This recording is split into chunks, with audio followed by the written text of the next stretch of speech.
अस्सलाम वालेकुम viewers, welcome to my YouTube channel Pak forces jobs.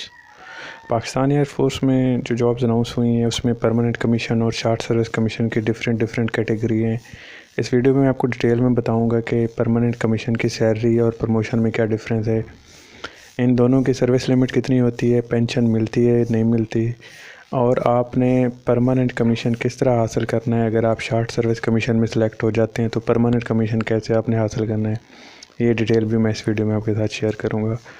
सबसे पहले बात करते हैं सैलरी डिफरेंस की। सैलरी डिफरेंस में परमानेंट कमीशन की जो सैलरी होती है वो ज़्यादा होती है as per short service commission के मुकाबले में। तो इसमें बेसिकली ये होता है कि अगर परमानेंट कमीशन की कोई भी जॉब होती है, जीडीपी के अलावा जो जीडीपी की उसकी सैलरी डिफरेंट होती है, ज़्यादा होती है और उसके कुछ एक्स्ट्रा अलाउंसेस भी हैं।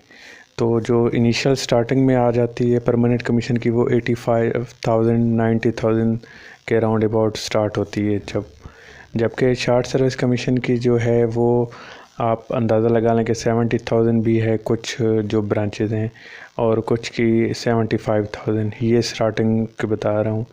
तो कुछ ऐसे भी हैं शार्ट सर्विस कमीशन जो कि special purpose short service commission जिसको कहते हैं, तो उनकी सैलरी इनसे भी कम है। इनकी वो 65,000 से स्टार्ट होते हैं, जिसमें जो टीचर हो गए या एजुकेशन ब्रांच में जो भर्ती होते हैं उनकी सैलरी कम होती है। इसके बाद बात करें तो प्रमोशन की। परमानेंट कमीशन में जो प्रमोशन होती है वो बेसिकली रैंक सेम स्टार्टेड होते हैं, फ्लाइंग ऑफिसर से लेके फ़्लाइट लेफ्टिनेंट, जो कि आर्मी के इक्विवेलेंट भी आप देख सकते हैं स्क्रीन पे।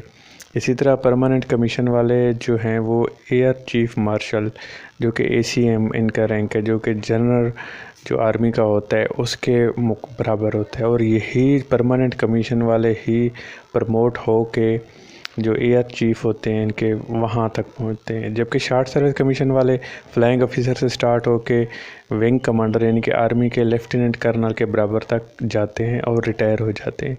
इससे ज़्यादा इनकी प्रमोशन नहीं होती। कुछ ब्रांचेस में ऐसा होता है कि इनको ग्रुप कैप्टन यानी कि आर्मी के कर्नल के बराबर तक रैंक जाके इनको रिटायर कर दिया जाता है।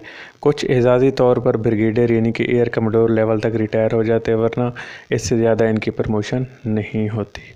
इसके अलावा बात करें सर्विस लिमिट में परमानेंट कमीशन जो है वो 25 से जो 60 साल तक की सर्विस कर सकते हैं, यानी कि 25 साल सर्विस, और अगर इनका जो सर्विस है वो चलती रहे तो 60 साल की उम्र तक परमानेंट कमीशन वाले जॉब कर सकते हैं। क्योंकि ये जो जितने भी चीफ़ गुज़रते हैं, आर्मी चीफ़, एयर चीफ़, तो वो काफ़ी इसे तक जाके प्रमोट हो जाते हैं, जबकि कम से कम 25 साल लाजमी करनी होती है परमानेंट कमीशन में। जबकि शार्ट सर्विस कमीशन की बात करें तो शार्ट सर्विस कमीशन में जो है वो 15 से 25 साल तक है। 15 साल उनकी होती है जो एक से दूसरे रैंक में जाते हैं, लेकिन कुछ रैंक के बाद उनकी प्रमोशन नहीं होती, तो वो 15 साल पे रिटायरमेंट उनकी हो जाती है, तो उनको रिटायर कर दिया जाता है। जबकि 25 साल तक वही जाते हैं जो विंग कमांडर या ग्रुप कैप्टन तक जाते हैं, उनकी 25 साल तक कर लेते हैं, जबकि 15 साल तक मेजर के लेवल तक जाके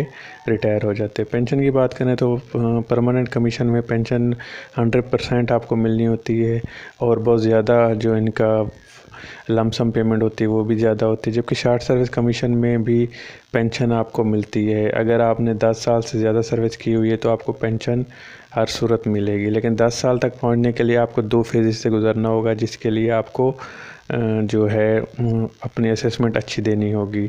तो उसके बाद अगर 10 साल से ज़्यादा करते हैं तो आपको पेंशन के हकदार हैं आप। अब सबसे अहम सवाल जो इस पे बहुत पूछा जाता है कि क्या परमानेंट कमीशन मिल जाएगा अगर हम शार्ट सर्विस कमीशन भर्ती हो जाते हैं, तो परमानेंट कमीशन किस तरह मिलेगा। उसके 2 तरीके हैं। एक तो ये है कि अगर डायरेक्ट इंडक्शन आती है तो आप इन सर्विस यानी कि सर्विस के थ्रू आप अप्लाई करें, तो वहाँ पे आपको ISS भी क्लियर करना होगा, और उसके बाद आप परमानेंट कमीशन में सेलेक्ट हो सकते हैं। तो ये एक तरीका है। अगर आपके पास क्वालिफ़िकेशन भी है और एज, तो आपको वैसे रिलैक्सेशन मिल जाएगी क्योंकि आप इन सर्विस होंगे। जबकि एक और भी है कि अगर आप 15 साल की सर्विस कर लेते हैं तो उसके बाद आपको ISSB के लिए बुला दिया जाएगा, जो कि डिपार्टमेंटल सिलेक्शन प्रोसीजर होता है। یعنی کہ اگر آپ 15 سال سروس کر چکے ہیں اور آپ کی پروموشن ہوتی آ رہی ہے تو اس کے بعد آپ کو جو نیکسٹ پروموشن ہوگی وہ پرماننٹ کمیشن کے جو رینک ہوگا اس کی ہوگی، یعنی کہ آپ کا رینک وہی ہوگا جو پروموشن میں ہوتا ہے سیم، یعنی کہ آپ اسکواڈرن لیڈر سے ونگ کمانڈر بنتے ہیں، شارٹ سروس والا وہی رہے گا، جبکہ پرماننٹ کمیشن والا اس میں چلا جائے گا اسی رینک میں۔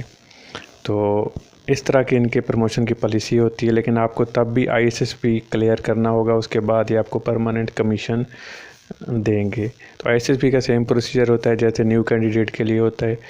تو امید کرتا ہوں آپ کو یہ ویڈیو پسند آئی ہوگی۔ انشاءاللہ نیکسٹ ویڈیو میں آپ کے ساتھ مزید ڈیٹیل شیئر کریں گے۔ اپنا خیال رکھیے گا، ٹیک کیئر، اللہ حافظ۔